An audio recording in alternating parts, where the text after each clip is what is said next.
네, 오늘은 주를 기다리는 자의 복, 기다리는 자의 복을 설교하려고 합니다. 믿음은 기다림입니다.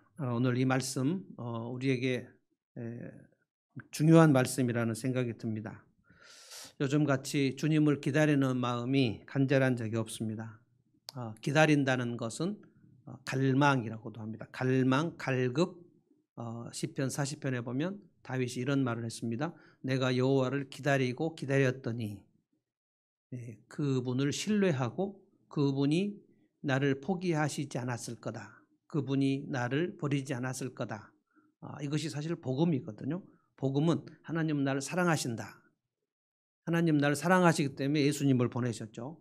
예수님을 보내셔서 나를 멸망하지 않게 하시려고 나를 보내신 것. 이것이 이 복음은 하나님 나를 사랑하신다는 그 메시지, 그 메시지를 간직해야 되는데 이 메시지를 간직하는 사람은 주를 기다려요. 기다리고 기다립니다.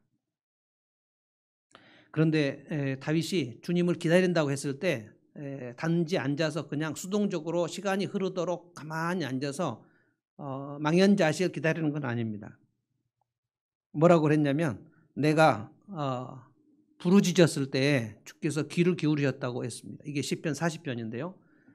내가 주를 기다린다고 하는 말과 주님을 부르짖는다는 말은 같은 말입니다. 그러니까 기다리는 것은 부르짖는 거예요.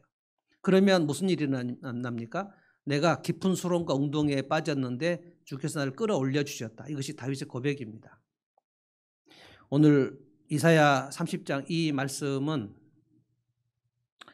이사야가 하나님께 받은 그 메시지가 절대로 너희가 이집트로 내려가서는 안 된다. 30장, 31장 여러분이 매일 성경을 계속 이 말씀을 묵상하고 있는 줄로 저는 그렇게 기대합니다. 말씀을 떠나시면 절대 안 됩니다. 하나님의 말씀은 살았고 운동력이 있고 내 발의 등이고 내 길에 비치기 때문에 그 말씀의 흐름을 쭉 따라가야 되는데요. 30장, 31장 보면 하나님께서 이스라엘 백성들에게 아주 반복적으로 하시는 말씀이 너희가 지금 이집트로 내려가서 도움을 청하려고 하는데 이집트로 내려가지 말라. 이집트로 내려가면 너희는 다시는 희망이 없다. 이집트는 이제 너희들에게 도움이 될 수 없다. 이 말씀을 계속 하십니다. 이사야 시대가 끝나고 예레미야 시대, 이제 예루살렘이 이제 멸망 직전이 예레미야인데 예레미야 시대에도 하나님이 예레미야를 통해서 말씀하셨습니다. 이집트로 내려가지 말라. 이렇게 많이 반복해서 말씀하시는 것, 우리가 말씀을 읽을 때 제일 많이 처음에 눈여겨봐야 될 것이 하나님이 무엇을 반복해서 말씀하시는가. 반복해서 말씀하신다는 것은 뭐냐면 그 말씀하신 내용의 정반대의 상황이 계속된다는 뜻입니다. 예루살렘에 있는 유다 백성들이 끊임없이 기대했던 것이 뭐냐면 우리의 살 길은 이집트에 있다. 왕과 고관과 백성들이 이집트로 내려가면 우리는 산다. 바벨론이 쳐들어왔을 때도 이집트로 가겠다고 했고요. 아수르가 쳐들어왔을 때도 이집트로 가겠다고 그랬습니다. 오늘 메시지는 뭐냐면 이집트는 너희의 도움이 아니다. 그래서 주를 기다려라. 이 말씀이 30장 1절부터 17절까지는 이집트로 내려가면 너희가 얼마나 헛된 것인가, 이집트로 가는 것이 얼마나 무익한 것인가를 말씀을 하시고 18절에 그러나 주님께서는 너희에게 은혜를 베푸시려고 기다리신다. 인간적인 방법이 지금 전혀 도움이 안 되는 그런 상황 속에 하나님이 말씀하십니다.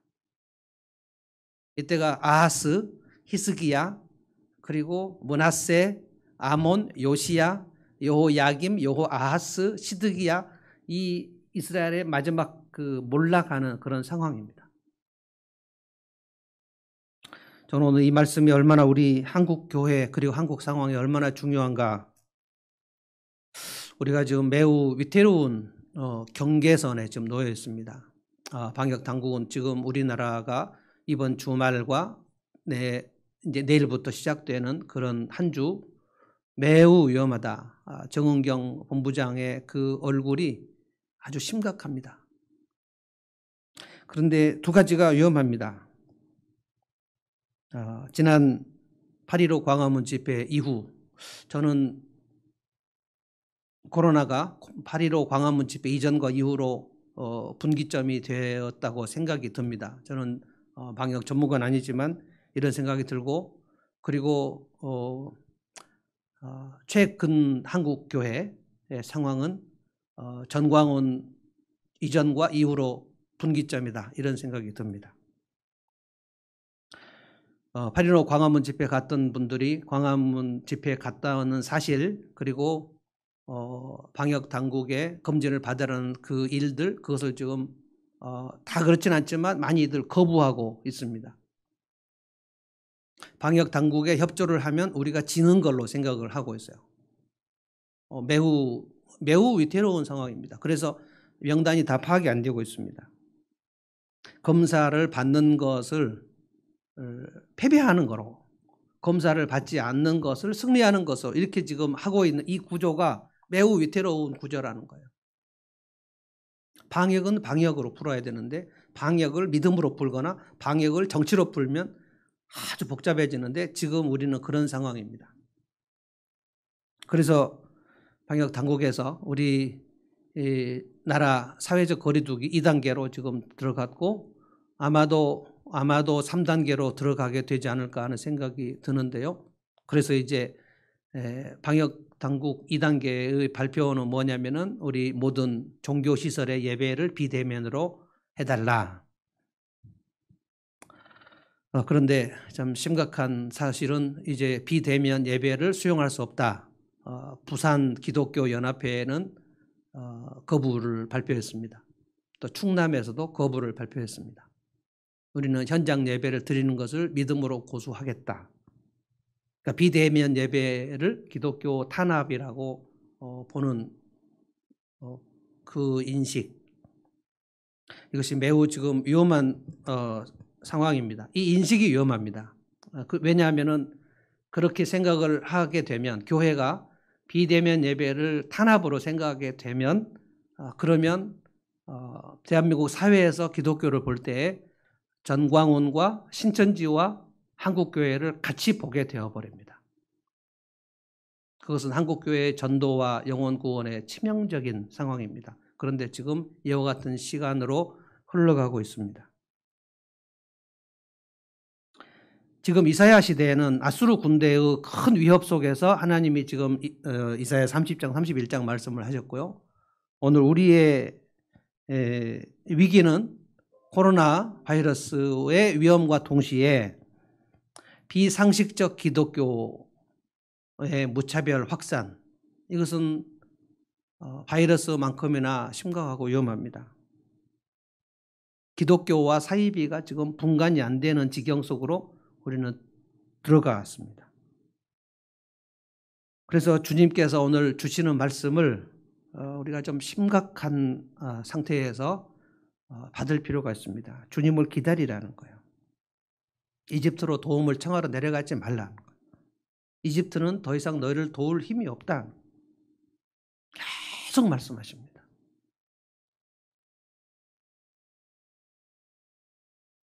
이집트로 내려가서 도움을 청하지 말고 너희 주 하나님을 기다리라. 하나님께 도움을 청하라. 예전에 우리 아하스 시대, 아하스에 대한 말씀도 우리가 했는데, 아하스는 아수르를 도움으로 청하려고 했습니다. 그래서 하나님께 도움을 청하지 않았습니다.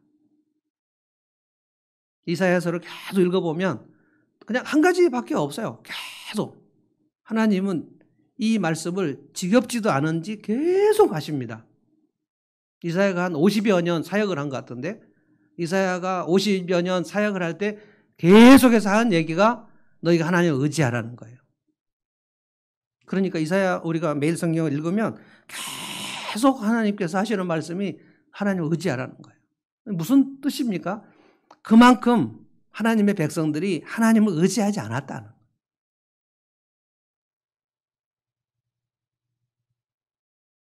이 이사야가 전하는 메시지를 이스라엘 백성들이 아멘으로 받지 않았습니다. 그런데도 하나님은 계속 말씀하십니다. 너희가 이집트로 내려가는 것은 얼마나 헛된 망상인가. 이집트는 너희 살 길이 아니다. 계속 그러면 너희는 망한다. 이것이 30장 1절에서 17절까지 말씀이에요. 하나님은 이스라엘 백성들의 현재 상태를 뭐라고 얘기했냐면 9절, 10절, 11절 그냥 제가 읽어볼게요. 이 백성은 반역하는 백성이다. 거짓말하는 자손이다. 거짓의 자식들이라는 거예요. 이게 지금 하나님 백성의 상태입니다. 주의 율법을 전혀 들으려고 하지 않는 자손이다. 선견자들의 이르기를 미래의 앞일을 내다보지 말라. 더 이상 이제 환상이나 비전 같은 걸 말하지 말라는 거. 듣기 싫으니까. 예언자들의 이르기를 우리에게 사실을 예언하지 말라. 팩트, 하나님께서 주시는 팩트, 사실을 예언하지 말고 우리가 듣고 싶은 얘기를 예언하라고 주문한다는 거예요. 우리를 격려하는 말이나 하여라. 이것이 세번역 얘기입니다. 그리고 세번역에서 놀라운 번역을 했어요. 가상현실을 예언해라. 개역성경은 뭐라 그러냐면 우리에게 부드러운 말을 하고 거짓된 것을 보이라. 영어 성경에는 illusion을 말하라. illusion. illusion은 뭐냐면 그냥 망상, 공상 이런 거 우리가 듣고 싶은 얘기를 선지자 너희가 하라는 거예요. 그러니까 오늘날 회중들도 비슷한 요구를 합니다. 강단에서 하나님 말씀을 정확하게 설교하지 말고 우리가 원하는 설교를 하라. 회중과 설교자가 거기서 협상을 해요. 우리가 듣고 싶은 얘기를 하라는 거예요. 이것이 이사야 시대하고 지금 오늘날 한국 현실이 그렇게 다르지 않습니다. 그래서 하나님께서 이스라엘 백성들에게 너희가 나를 지금 업신여기고 있다. 그런데 너희가 나를 이렇게 업신여기고 내 말을 이렇게 업신여기면 너희 성은 그냥 한순간에 무너지고 깨질 것이다. 그래서 토기장의 항아리가 깨지듯이 와그르르 깨질 것이다. 너희들이 그 토기장의 조각도 건질 수가 없을 것이다. 이게 지금 30장 얘기입니다.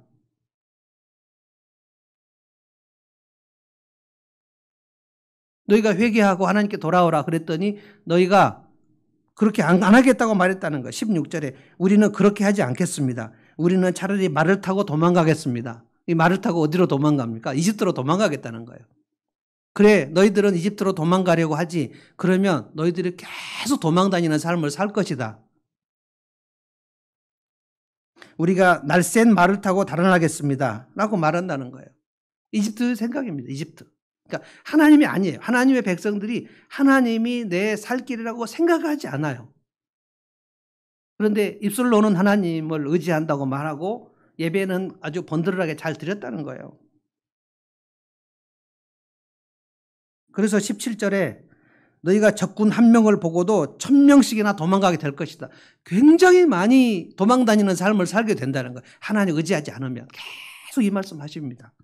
그리고 나서 18절에 그러나 주님께서 이제 살 길이 여기 있다. 하나님 말씀하세요. 이 말씀은 지금 1장부터 계속 얘기하신 겁니다. 근데 또 얘기하십니다. 이사야 66장까지입니다. 계속 얘기하십니다. 한 명이라도 이 말씀을 듣고 돌아오기를 바라는 그 심정인 거예요. 18절 제가 읽어보겠습니다. 그러나 주님께서는 너에게 은혜를 베푸시려고 기다리시며 너희를 불쌍히 여기시려고 일어나신다. 참으로 주님께서는 공의의 하나님이시다. 주님을 기다리는 모든 사람은 복되다. 말씀의 묘지가 뭡니까? 하나님이 기다리셔요. 뭐 때문에 기다리십니까? 은혜를 주시려고, 긍휼을 베푸시려고. 하나님이 지금 기다리세요. 그런데 안 돌아온다는 거야. 안 돌아온다.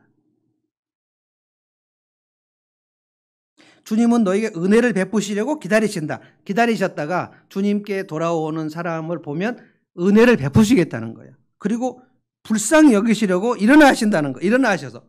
마치 그 아버지 집을 떠난 둘째 아들을 기다리는 아버지하고 똑같아요. 기다리세요. 언제 돌아올 것인가. 지금 이거는 불신자를 얘기하는 게 아닙니다. 지금 신자들 중에서 하나님 백성들 중에서 하나님을 떠난 자들을 얘기하는 거예요. 그런데 참으로 주님께서는 공의의 하나님이시다. 무슨 뜻입니까? 공의라는 것은 죄를 지었으면 벌을 내리고 회개했으면 상을 주시는 것이니까 하나님을 떠났는데 돌아오지도 않는 자에게 은혜와 긍휼을 계속 베푸실 수는 없지 않냐 이 말이에요. 둘째 아들이 다시 아버지 집으로 돌아와야 아버지가 안아줄 거 아닙니까? 돌아오지도 않았는데 어떻게 안아주고 어떻게 긍휼을 베풉니까? 돌아오라는 거예요. 이스라엘이 지금 한 가지를 해야 돼요. 하나님을 의지하는 그 중심을 보여야 돼요. 그러면 그게 뭡니까? 주님을 기다리는 거예요. 그래서 오늘 설교 제목이 기다리는 자의 복입니다. 주님을 기다리는 자는 어떻게 하시는가? 19절에 응답하실 거다. 19절. 예루살렘에 사는 시온 백성아 이제 너희는 울 일이 없을 것이다. 통곡을 말합니다. 통곡할 일이 없을 거다. 네가 살려달라고 부르짖을 때, 그러니까 주님을 기다리는 사람은 뭘 하냐면 살려달라고 부르짖는 거예요. 영어로 cry for help. cry. 하나님 살려주십시오. 그러니까 주님을 기다리는 사람은 하나님 나를 살려주십시오 하고 부르짖는 거예요. 부르짖을 때에 틀림없이 은혜를 베푸실 거다. 틀림없다 하는 거예요. 하나님은 틀림없습니다. 어떤 사람에게도 주님이 그 사람을 기다리고 있다가 주님 나를 살려주십시오 하고 그 간청하고 그러면 틀림없이 그에게 은혜를 베푸십니다. 그리고 들으시는 대로 너에게 응답하실 것이다. 들으시는 대로 너희 말이 내 귀에 들린 대로 내가 시행할 것이다 그랬어요. 그러면 여러분 제가 하늘문교회 성도들에게 지난주인가요? 말씀드렸죠. 우리가 세 가지를 매일 기도합시다. 제 마음속에 좀 심각한 상황이라고 생각해서 말씀드렸어요. 하나님 저를 불쌍히 여겨주십시오. 하나님 저 주님을 의지합니다. 하나님 저를 도와주십시오. 이것은 나라를 위해서도 그렇고 우리 가정을 위해서도 그렇고 특별히 한국 교회를 위해서도 우리가 계속 부르짖어야 됩니다. 부르짖는 것과 부르짖지 않는 것은 큰 차이가 있습니다. 왜냐하면 성경에 그렇게 말했어요. 하나님이 그렇게 약속하셨어요. 부르짖지 않는 자에게는 아무 일도 안 일어납니다. 부르짖으면 일어나는데 우리가 알지 못하는 방식으로 일어납니다. 무슨 뜻이냐면 우리가 하나님께서 들으시는 데 응답하시잖아요. 그러면 들으시는 대로 응답하신다는 건 뭡니까? 하나님 살려주십시오 라고 부르짖으면 어떻게 하신다고요? 살려주신다고요. 하나님 저를 도와주십시오 하고 부르짖으면 어떻게 응답하시는가? 도와주세요. 하나님 저를 불쌍히 여겨주십시오. 이거 긍휼을 베풀어 달라는 거거든요. 그러면 하나님이 불쌍히 여겨주십니다. 근데 문제는 뭔가?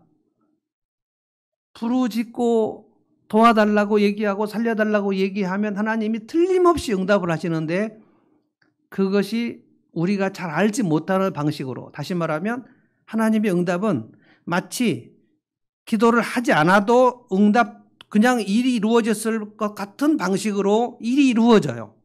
너무 자연스럽게 일이 이루어지기 때문에 내가 오늘 이 사람을 만나면 내 일이 풀리는데 그냥 기도를 안 해도 이 사람을 우연히 만나게 돼갖고 일이 풀리게 됐을 수 있지 않을까라고 생각될 만큼 우리가 자식들을 위해서 하나님 이 자식을 위해서 부르짖습니다. 살려주십시오 라고 부르짖으면 하나님 응답해 주실 때 그 상황이 마치 기도를 전혀 안 해도 일어났을 것 같이 그런 식으로 자연히 풀려진다는 거예요. 그러니까 영적으로 예민하지 않은 사람들은 기도를 하지 않아도 뭐 별일이 없구나 라고 생각해요. 그래서 부르짖지 않아요.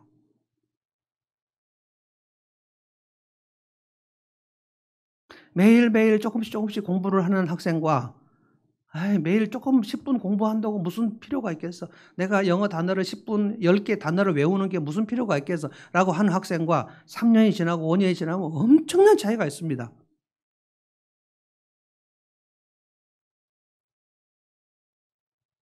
제가 목회하면서 가장 기가 막힌 것이 이것입니다. 어떤 사람이 기도를 하고도 그 기도를 하고 그것이 어떻게 응답됐는지를 그걸 깨달을 수 없다는 거예요. 그러니까 이것이 기도로 인하여 하나님이 일하셨구나 라는 사실들을 인식을 못하니까 뭐 안 해도 똑같이 되고 또 해도 똑같이 되고. 성경을 믿으십시오. 절대 그렇지 않습니다. 오늘 하나님께서 어떻게 응답하신다고 했냐면은 세 가지로 응답하신다고 하나님이 구체적으로 이야기하셨습니다. 첫째, 20절입니다. 같이 한번 읽어볼까요? 20절. 하나님 이렇게 응답하신다고요. 20절 다 같이 읽어봅시다. 시작. 비록 주님께서 너희에게 환난의 빵과 고난의 물을 주셔도 다시는 너의 스승들을 숨기지 않을 것이니 네가 너의 스승들을 직접 뵐 것이다. 자, 응답은 무엇으로 오는가? 여기서 핵심 단어가 뭘까요? 스승입니다. 스승. 주를 기다리고 부르짖으면 하나님께서 그 삶에 스승을 만나게 하신다고 약속하셨어요. 그런데 단수가 아닙니다. 영어 성경에 보면 스승들, 우리 번역도 스승들이라고 그랬죠. 스승을 한 명만 만나는 게 아니에요. 네가 이제까지 환난의 빵과 고생의 물을 먹었다고 해도 이 말은 스승을 못 만났다는 뜻입니다. 그 사람의 인생을 잡아줄 사람을 만나지 못했다는 거예요.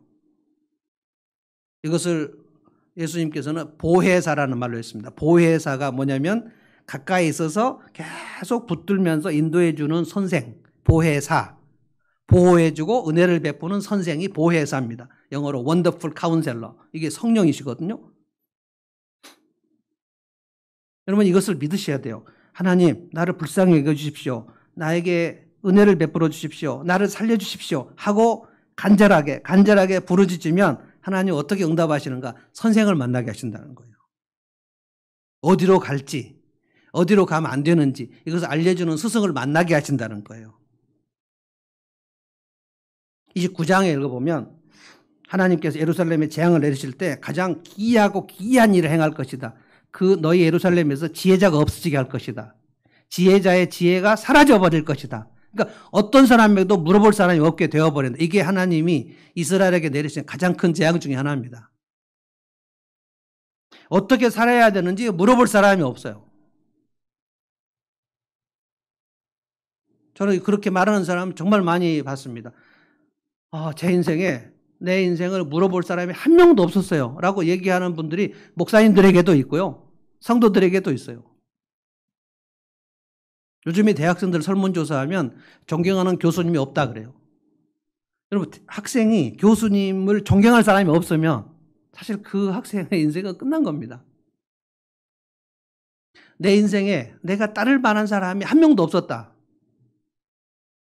그것처럼 큰 비극이 없어요. 이게 환난의 떡과 고생의 물입니다. 그러면 정말 고생합니다. 물어볼 사람이 없으면. 밤새도록 생각해도 그 사람의 머릿속에서 지혜로운 생각이 하나도 생각나지 않습니다. 그래서 밤새도록 고민해가지고 그 다음날 아침에 가장 최악의 결정을 내려버려요. 이게 지혜자가 사라지는 재앙입니다. 그런데 하나님께서 하나님 살려주십시오. 살려주십시오. 나를 도와주십시오. 하나님 제 자식을 불쌍히 여겨주십시오. 계속 기도를 하면 이것이 어떻게 이루어지는지 여러분에게 하나님 말씀하셨어요. 그 인생에 내 인생에 그리고 내 자식의 인생에 하나님이 선생을 만나게 하신다는 거예요. 이게 엄청난 축복입니다. 그런데 그냥 어떻게 하다가 이 아이가 이 학교를 가게 돼가지고 이 선생님을 만나게 됐는데 그게 내가 기도한 것에 대한 응답인지 이게 연결이 안 되는 거예요. 그래서 그냥 이 학교에 갔는데 만났는가 보다. 이 교회를 갔는데 그냥 만났나 보다. 이렇게 생각하는데 성경에서 여러분의 그 인식을 깨뜨려 주시는 거예요, 지금.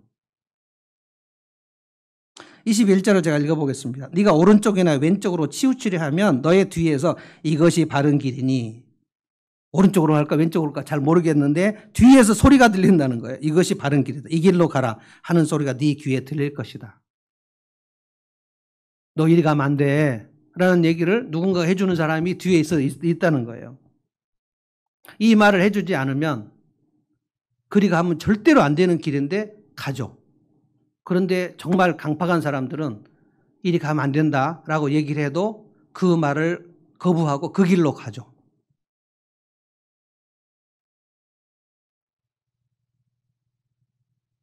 성경에 보면 신자하고 불신자하고 같이 사업을 하지 않게 되어 있습니다.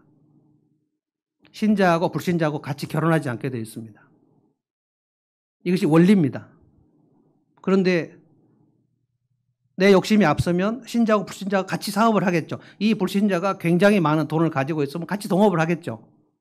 그런데 그 사업을 왜 했는가가 중요하죠. 그 사업을 하는 목적이 돈을 벌기 위한 거였으면 불신자가 얼마든지 사업을 해야죠. 돈을 많이 벌게 될 거다라고 생각하면. 그러나 이 사업이 주님의 영광을 위한 사업이다라는 생각이 들면 불신자하고 신자하고는 같이 갈 수가 없잖아요. 그 사람이, 그 불신자가 어떻게 하나님의 영광을 위해 사업을 하겠습니까? 말도 안 되는 거죠. 그러면 같이 묶여 있으면 2인 3각이 되는 것입니다. 성경은 결혼을 말할 때 하나님의 영광을 위하여 둘이 배필을 만나게 한다고 말씀하셨어요. 나이 돼서 그냥 결혼하려는 게 하나님의 뜻이 아닙니다. 그러니까 결혼을 하든지 싱글로 있든지 하나님의 영광을 위하여 하는데, 이 사람을 만나면 하나님의 영광을 위하여 일하는데 훨씬 도움이 되겠다. 그러면 그 사람하고 결혼을 하는 것이 하나님의 뜻이에요. 신자하고 불신자하고 결혼하는 법이 아닙니다. 근데 이렇게 가르쳐줘도 나는 그 사람 사랑해서 결혼하겠어요. 그러면 그냥 가는 겁니다, 그리. 그러고 나서 굉장히 고통스러운 시간들을 맞이하게 되는 거예요. 왜냐하면 길이 아니니까. 21절을 다 같이 한번 읽어보겠습니다. 다 같이 한번 자기 스마트폰 앞에서 한번 말씀을 읽어보십시오. 시작. 네가 오른쪽이나 왼쪽으로 치우치려 하면 너의 뒤에서 이것이 바른 길이니 이 길로 가거라 하는 소리가 너의 귀에 들릴 것이다. 이것이 하나님의 길이다 하고 귀에 들리면 나는 살았다 생각하시면 되고요. 어느 길인지 모르겠어 라고 생각하면 하나님이 내게 지금 아직 살 길을 안 주셨구나. 살 길 안 주셨다는 것은 선생을 못 만났다는 거고, 선생을 못 만났다는 것은 응답이 없다는 거고, 응답이 없다는 것은 뭡니까? 그가 하나님 앞에 주님 내 인생을 살려주십시오 하고 부르짖지 않았다는 뜻입니다. 내가 그냥 내 이집트로 갈 계획이 있어요. 부르짖지 않고 하나님 앞에 살려달라고 엎드리지 않은 사람은 자기가 다 계획이 있으니까 그런 겁니다. 저는 이 말씀을 읽어보면서 나는 어떤 스승을 만났나. 저는 어린 시절에 스승을 만나지 못했습니다. 우리 담임 목사님도 계시고 그랬지만 내 인생을 이렇게 물어볼 만한 그런 스승이 없었다는 생각이 듭니다. 대학 시절에도 그렇게 큰 스승은 없었어요. 그러다가 20대 중반에 합동신학교를 갔는데 거기에 제 인생의 스승들이 있었어요. 너무 좋았습니다. 박윤선 목사님 계셨고, 김영철 교수님 계셨고, 김성수 교수님 계셨고, 그분들에게 하나님의 말씀을 배우는 그 기쁨이 너무너무 컸어요. 그리고 나서 제가 30이 넘어가지고 영국에 갔는데, 영국에 갔을 때 라블이라는 곳이 있었습니다. 저는 한국교회가 가장 많이 심각하게 지금 받아들여야 될 것이 라블이 세계관이라고 생각합니다. 그것은 뭐냐면 신앙에는 지성이 필요하다. 신앙에는 생각이 필요하다. 신앙에는 이성이 필요하다. 성경은 이성을 가득 담은 하나님의 뜻이다. 물론 이성을 넘어가는 초월적인 내용도 많이 있습니다만 기독교의 내용 중에서 이성과 상식을 빼버리면 그게 맹신이 되거든요. 라벨에 가서 그거를 배웠어요. 지성적인 기독교, 생각하는 기독교. 생각을 빼버리면 맹신이 되지 않습니까? 맹신이나 광신이 되잖아요.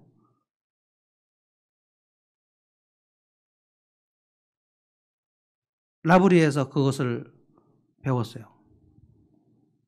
그러고 나서 제가 목회하면서 가정교회를 만나게 됐습니다. 성경적인 교회를 어떻게 할 것인가. 오른쪽이나 왼쪽으로나 어디로 가야 할지 모르겠을 때 하나님께서 이 길이다.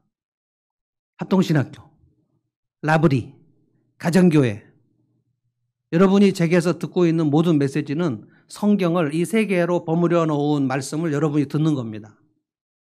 저는 그렇게 자부합니다. 굉장히 고급한 기독교를 여러분이 지금 배우고 계시다고 생각하셔도 됩니다. 저는 그렇게 생각하니까요. 실제로 살 길은 무엇인가? 22절입니다. 그리고 너는 네가 조각하여 은을 입힌 우상들과 네가 부어 만들어 금을 입힌 우상들을 부정하게 여겨 마치 불결한 물건을 내던지듯 던지면서 눈앞에서 없어져라 하고 소리칠 것이다. 이것은 연결되는 말이에요. 내가 살 길이 무엇인가? 스승님이 이제 깨닫게 해주셔서 이게 살 길이라고 생각이 되면 내가 이제까지 하나님보다 더 소중하게 생각했던 우상들이 무엇인가가 깨달아져서 그걸 버리게 된다는 거예요. 하나님이 지혜를 주시면, 스승을 만나게 하시면 내가 지금 이제까지 하나님보다 더 붙잡고 있는 것이 있었구나. 이것이 깨달아져요. 이게 불결한 우상입니다. 이스라엘 백성들 중에 불결한 우상을 안 갖고 신앙생활을 한 적이 없어요.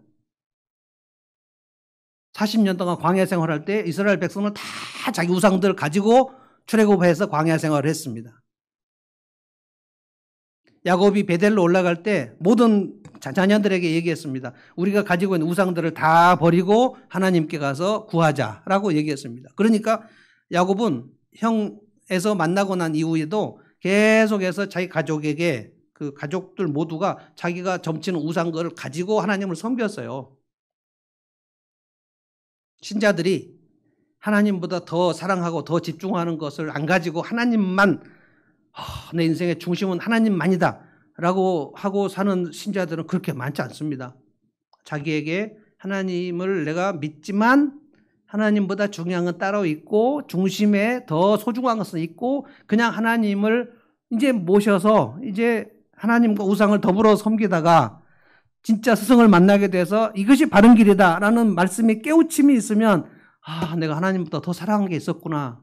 그것이 내 비즈니스였구나. 그것이 내 일이었구나. 그것이 내 자식이었구나. 그것이 내 재물이었구나. 이것을 깨닫게 돼요. 그것을 보면서 바울 사도가 뭘 고백했습니까? 내가 가지고 있었던 모든 명예와 내가 가진 모든 성취 이것들을 그리스도를 만나고 난 다음에 배설물로 여겨서 이것을 배설물처럼 여겨서 내가 버렸다는 거예요. 그런 일들이 일어난다는 거예요. 이스라엘 백성들은 지금 이집트가 자기들 우상입니다. 하나님보다 더 소중하게 여겨요. 이집트만 내려가면 나는 살 것이다. 그래서 말 타고 빨리 이집트로 내려가면 나는 산다 라고 모두가 생각하고 있었습니다.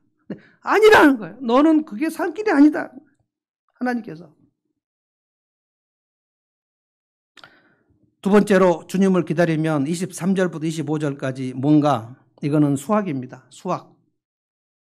23절 제가 읽어보겠습니다. 네가 땅에 씨앗을 뿌려놓으면 주님께서 비를 내리실 것이다.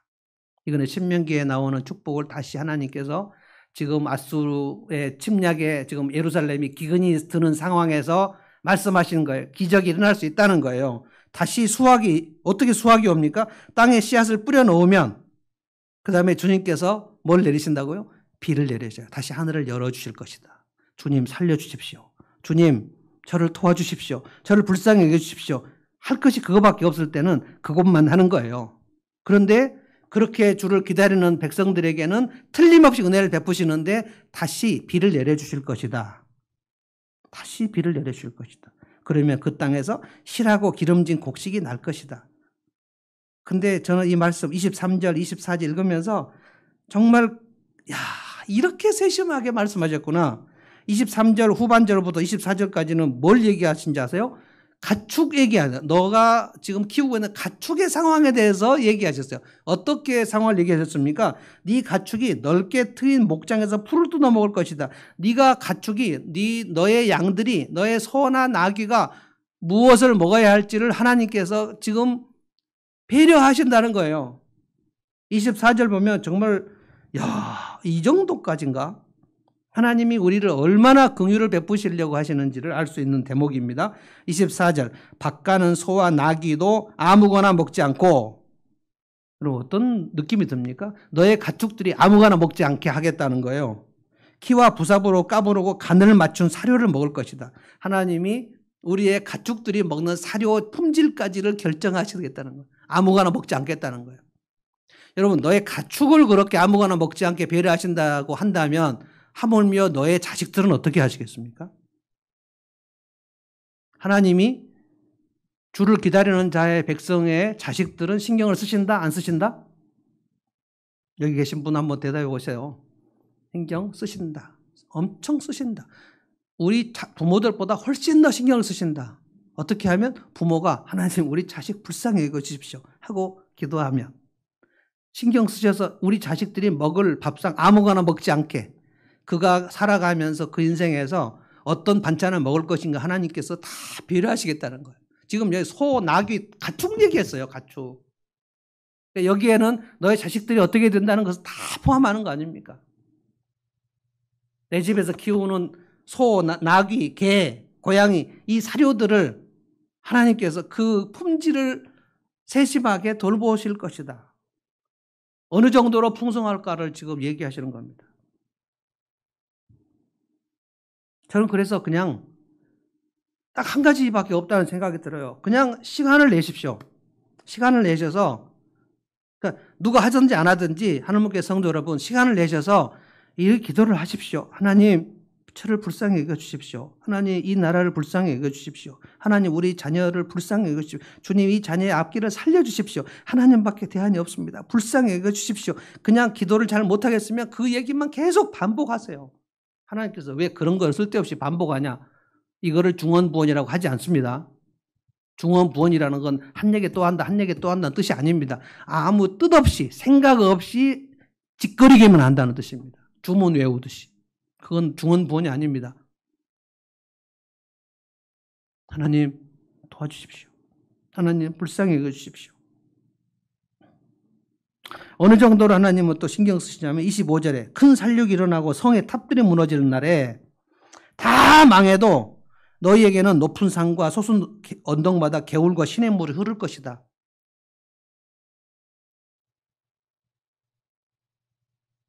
성경에 보면 이 약속을 믿지 않는 자는 예루살렘이 아주 풍성해지고 승리하는 날에 그날 죽고요. 이 약속을 믿고 있는 자들은 바벨론 포로로 끌려가서도 사자굴에서 살고요. 이런 거를 하늘이 무너져도 수성할 구멍이 있다고 얘기하는 겁니다. 다 그걸 경험해 본 사람들이 하는 건데 성경은 믿음으로 하나님을 기다리라는 거예요. 기다리면, 부르짖으면 하나님 나를 살려달라고 cry for help. 하나님 나를 불쌍히 여기십시오.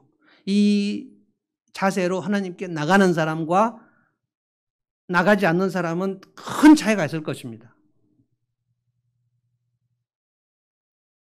요지가 뭡니까? 절대로 이집트로 내려갈 생각하지 말고 그냥 예루살렘에 머물러 있으면서 나를 찾으라 하는 거예요. 이스라엘 백성들은 근데 이 말씀이 귀에 들리지가 않아요. 깊이 잠들어서 들리지가 않아요. 여러분이 오늘 이 말씀이 여러분 귀에 들리면 아, 난 살았다 생각하시면 돼요.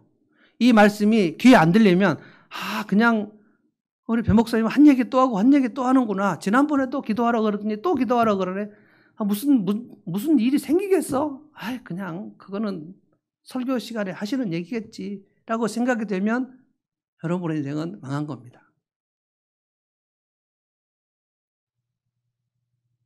30장 7절에 보면 30장 31장 다 이집트 내려가지 말라는 얘기라고 말씀드렸죠. 30장 7절 제가 한번 가서 읽어보겠습니다. 이집트가 너희를 도울 수 있는 생각은 헛된 망상일 뿐이다. 이집트는 맥 못 쓰는 라합일 뿐이다. 그래서 라합은 그 여리고의 기생을 말한 게 아닙니다. 라합은 그 구약 역사에서 거대한 바다 괴물을 말합니다. 이게 이제 이집트를 상징하는 거예요. 왜냐하면 이스라엘 역사에서 출애굽한 이후부터 시작해서 이스라엘 역사에서 이집트는 엄청난 나라입니다. 거대한 나라. 그런데 지중해와 홍해를 다 두르고 있는 가장 바다의 지배 세력이 이집트이기 때문에 여기를 하나님께서 라합이라고 얘기했어요.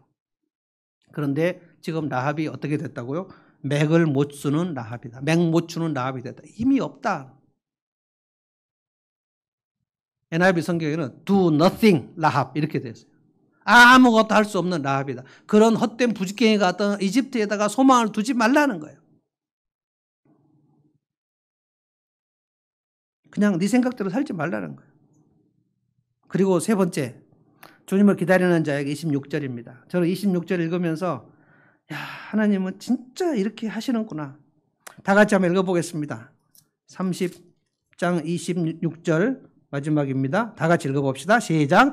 주님께서 백성의 상처를 싸매해 주시고 매맞아 생긴 그들의 상처를 고치시는 날에 달빛은 마치 햇빛처럼 밝아지고 햇빛은 7배나 밝아져서 마치 7날을 한데 모아놓은 것처럼 밝아질 것이다. 주를 기다리는 자의 복은 치유입니다. 치유예요. 주님이 뭘 하고 계시냐면 그 사람이 지금 매맞아 상처를 받은 그거를 주님이 치유하고 계신다는 거예요. 상처를 싸매시고 매맞은 것을 연고를 바르시고 그래서 그 마음을 고쳐주시고 상한 마음을 고쳐요. 고쳐서 치유는 뭡니까? 수선이죠. 그 영혼을 수선해요. 그래서 다시 일어나게 해요. 소생하게 만들어요. 그 회복의 그림은 무엇이냐면 다윗 왕국입니다. 다윗 왕국의 샬롬을 다시 누리게 하시는 거예요. 다윗 왕국 샬롬 제가 말씀드렸죠. 평강, 주님이 주시는 평강의 나라. 평강은 그냥 마음이 이제는 좀 편하다 이런 뜻이 절대 아닙니다. 평강이라는 뜻, 샬롬이라는 원래 뜻은 어떤 상태도 부족함이 없는 완벽한 상태를 얘기합니다. 정치, 경제, 사회, 문화, 예술 이 모든 것들이 절정을 이룬 상태. 아무도 함부로 덤빌 수 없는 그 나라. 그 나라가 다윗 왕국이었고 그 다윗 왕국은 메시아의 나라를 가리키는 그림자에 불과한 거예요. 주님이 오셨을 때 그래서 복음서는 그렇게도 치유가 많이 일어난 겁니다. 주님이 만지시면 다 치유가 일어났어요. 그의 삶을 회복시키겠다는 거예요. 고장난 부분, 상처난 부분을 다 고치신다는 거예요. 그런데 고치시는 그 장면, 치유가 일어난 장면을 어떻게 얘기했습니까? 어두워진 부분들을 다 밝게. 어떻게 밝게 해요? 정말 이런 과장법이 있습니까? 달빛은 햇빛처럼 밝아지고 주님의 그 말씀 중에 과장법이 엄청 많아요. 달빛은 밤에 밤길을 조금 캄캄하지 않게 비추는 정도입니다. 밤에 연애하는 사람들 달빛에 연애한다. 그런데 햇빛과는 다르죠. 밤은 낮과는 다릅니다. 그런데 너의 인생이 밤이었다 할지라도 대낮처럼 햇빛이 비치는 것, 달빛이 햇빛처럼 비치는 것처럼 비칠 거다. 상상할 수 없는 일들을 하나님은 하시겠다는 거예요. 어떻게 하면 주님 살려주십시오. 나를 불쌍히 여기십시오. 그 자세로 주님께 나아가기만 하면 이렇게 쉬운 것 같은데 대부분 안 한다는 거예요. 정말 쉽습니다. 예수 믿는 게 뭐가 어려워요? 예수 믿습니다. 예수 영접할 때 따라하면 되죠. 예수를 믿으면 영원히 영생을 얻는다 해도 안 믿는 사람은 절대 안 믿잖아요. 믿음은 아주 개인적인 것입니다. 달빛은 햇빛처럼 밝아지고 햇빛은 어떻게 돼요? 이것이 가장 큰 과장법입니다. 햇빛은 7배나 밝아져서 마치 7날을 함께 모아놓은 것처럼 밝아질 것이다. 햇빛이 7개가 있어요. 그럼 우리 타 죽습니다. 햇빛이 7개가 비치면 우리는 타 죽어요. 그러니까 얼마나 그 사람의 삶을 비추어 주시겠다는 뜻인가를 지금 이 얘기를 하는 거예요. 상상할 수 없이 밝아지게 할 거다. 너의 삶에 조금 더 어두운 구석이 없을 거다. 그늘진 구석이 없을 거다. 아주 밝아진다는 거예요. 이게 치유입니다. 3가지. 스승을 만나게 하실 거다. 그리고 네 삶에 수확을 주실 거다. 그리고 치유를 주실 거다. 그래서 밝아지게 하실 거다. 이게 주님을 기다리는 자의 복입니다. 그래서 오늘 우리가 읽지 않은 그 본문 27절부터인데 27절에 보면 이제 대적 아수르를 하나님이 어떻게 출정하실까에 대해서 쭉 나왔어요. 하나님이 아수르를 깨뜨리시겠다는 거. 이게 언제 한번 이루어졌냐면 히스기야 때 이루어졌습니다. 히스기야 때 아수르 왕 사네립이 군사령관 랍사게를 보내가지고 나중에 나옵니다. 이사야 나중에 읽어보면 쭉 나와. 36장 보면 나옵니다. 그 아수르 군대가 북이스라엘을 멸망시키고 난 다음에 남유다까지 쳐들어옵니다.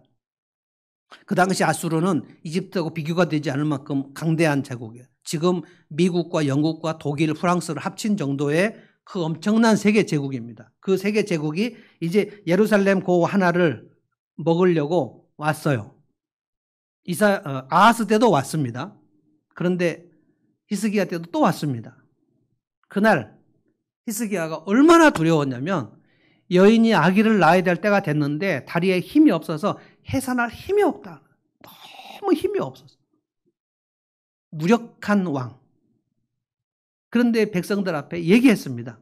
히스기야가 여호와 하나님께서 우리를 돌보아 주실 것이다. 그러니까 우리는 하나님께 부르짖자라고 얘기했는데 이스라엘 백성들 중에 아시리아 군대가 쳐들어왔는데 우리가 아시리아를 이길 수 있다고 하는 패배주가 있었어요. 근데 아시리아 군대의 사령관인 랍사게가 와가지고 이스라엘 백성들의 언어로 얘기했습니다. 모든 나라를 다 제패한 아수르의 군대가 이 예루살렘 너희 하나님이 너희들을 마치 구원해 주시겠다 하는 그 히스기야의 말을 믿느냐? 어느 나라가 우리 군대에부터 우리 군대를 정복시킨 나라가 어디가 있느냐?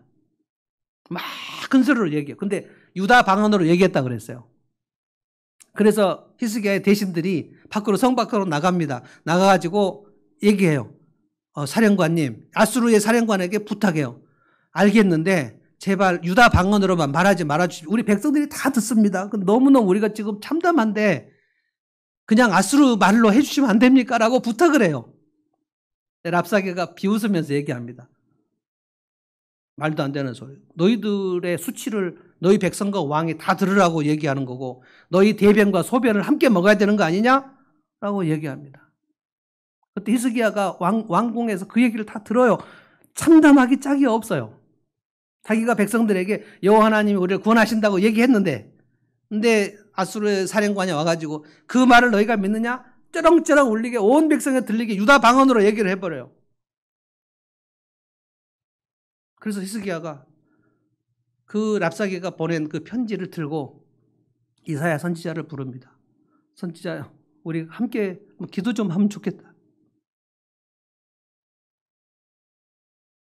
그래서 이사야하고 히스기야가 그 아수르 왕이 보낸 편지를 들고 그 이스라엘 하나님을 조롱하고 모욕한 편지를 들고 성전으로 올라가서 같이 엎드려서 기도를 했다.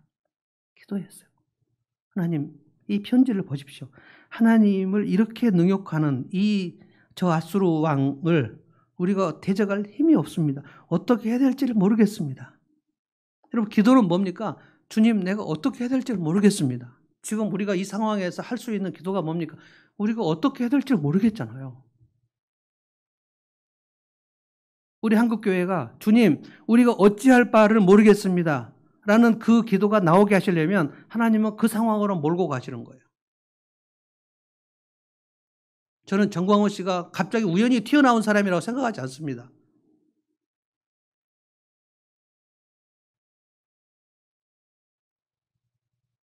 한국교회를 지금 가장 위태롭게 하고 있습니다. 전도의 길을 막아버려요. 지금 믿지 않는 사람들은 우리 기독교를 개독교라고 욕을 많이 하고 있습니다. 그리고 젊은이들이 자기 부모님들에게 교회 가지 말라고 얘기하고 있어요. 지금 8.15 광화문 집회 갔다 온 부모님들이 자기 자녀들에게 강 갔다 왔다고 거짓말을 하고 있어요. 제가 잘 아는 목사님,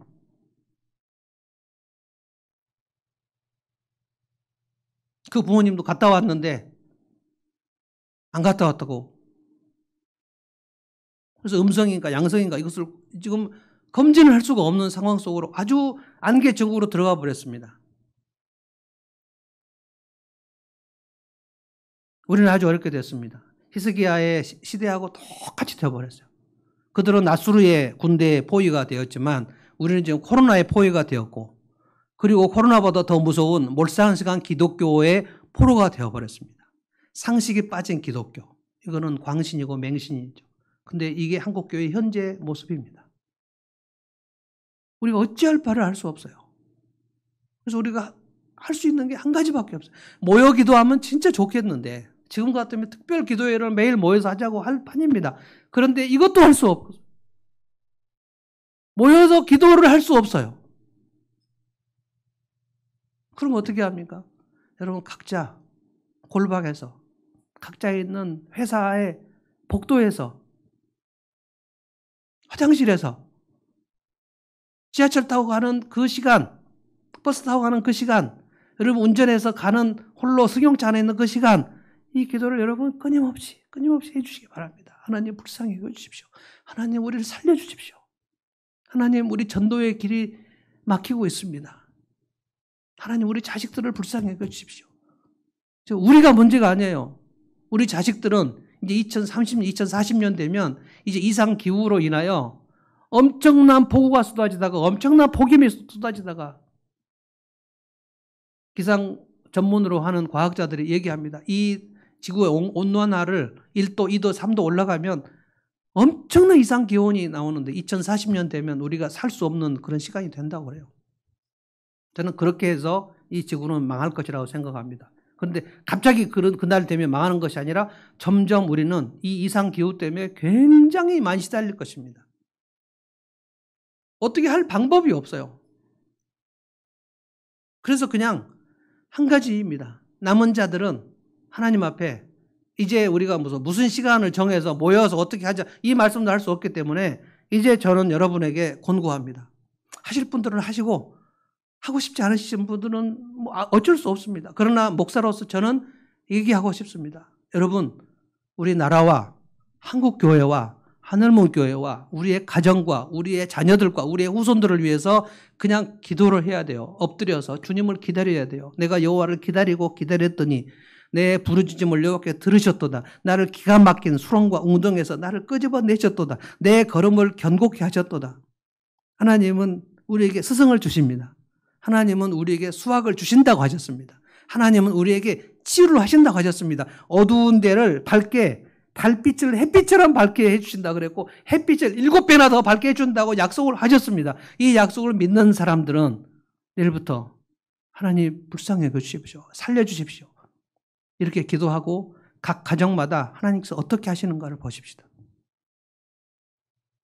하나님은 지금도 그렇게 하실 거예요. 이사야 시대도 그렇게 하시고요. 히스기야의 기도를 들으시고 하나님은 놀라운 일을 행하셨습니다. 그 다음날 히스기야 기도를 들으시고 하나님이 말씀하셔요. 이사야를 통해서 말씀하십니다. 네 기도를 내가 들었다. 그러고 나서 그 다음날 하나님의 천군 천사가 가서 아수르 군대를 쳐버렸습니다. 18만 5천 명이 그날 아침에 죽어버려요. 그래서 아수르 왕 사네립이 본국으로 돌아갑니다. 하나님께서 히스기야에게 얘기하셨어요. 이 아수르 군대는 물러갈 것이고 이 아수르 왕 사네립은 죽을 것이다. 본국에 가서 죽을 것이다. 라고 말씀하셨어요. 왜냐하면 하나님을 너무 능욕해 있기 때문에. 하나님이 죽이셨어요. 어떻게 죽이십니까? 아수르 왕 사네립이 본국으로 돌아가서 자기 신전에 있는데 자기 두 아들이 와서 뛰어가서 칼로 찔러서 죽입니다. 그런데 그 아들들은 왕이 되지 못하고 다른 아들 왕자 에살핫돈이라는 왕이 다시 왕이 됩니다. 그리고 아수르는 무너집니다. 그리고 바벨론이 쳐들어와서 이스라엘 백성들을 또 공격합니다. 그때 에레미야가 선포했어요. 이집트로 의지하지 말라. 그런데 여러분 에레미야서를 읽어보면 예루살렘 멸망한 그 다음에 예루살렘 멸망하고 이스라엘 백성들 중에서 예루살렘에서 피신한 무리들이 예레미야 선지자하고 같이 있었는데 그 피신한 무리의 사령관이 예레미야에게 물어봅니다. 우리가 어떻게 해야 될지 알려달라. 하나님께서 예레미야에게 말씀하셨어요. 이집트로 내려가면 안 된다. 예레미야가 얘기했습니다. 그랬더니 사령관이 뭐라고 했는지 아십니까? 하나님께서 당신에게 이집트로 내려가지 말라는 말씀을 하셨을 리가 없다. 그러고 나서 이집트로 내려갑니다. 저는 이 말씀을 이렇게 읽어보면서 그래 하나님 앞에 내가 납작 엎드리는 것이 하나님의 백성들에게 얼마나 기적적인 일인가. 하나님 나를 도와주십시오. 하나님밖에는 없습니다. 나는 참담합니다. 주님 나를 불쌍히 여기십시오. 라고 고백하는 것이 그 입술에서 그 말이 나오는 것이 하나님의 백성들에게 얼마나 기적적인 일인가를 생각해요. 왜냐하면 안 합니다. 끝까지 이집트로 내려가는 모습을 봅니다. 하나님께서 에레미야를 통해서 또 경고하십니다. 너희가 지금 이집트로 내려가면 재앙과 멸망과 전쟁뿐이니 내려가지 말라. 그런데 그 말을 거부하고 내려갑니다. 제가 예레미야 43장 7절을 이렇게 기록한 것을 말씀드리겠습니다. 그들은 예레미야 43장 7절입니다. 그들은 이집트 땅으로 들어갔다. 이처럼 그들은 주님께 순종하지 않았다. 저는 한국교회가 전체적으로 다시 회개 부흥 운동이 일어날 것이라고 저는 생각하지 않습니다. 우리 교회 성도들 전체도 다 하나님께 부르짖을 거라 생각하지 않습니다.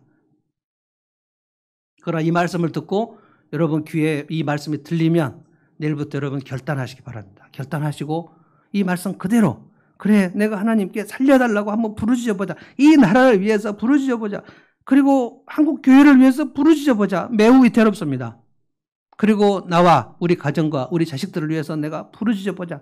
하루에 3번씩 하시든지 하루에 2번씩 하시든지 아니면 아침에 일어나서 1번 하시든지 아니면 점심시간 때 1번 하시든지 하시는 것과 하시지 않는 것은 엄청 차이가 있습니다. 왜냐하면 부르짖지 않는 자들은 자기 속에 보관이 있기 때문에 자기 속에 대안이 있는 자는 안 부러지거든요. 내가 알아서 하면 되지.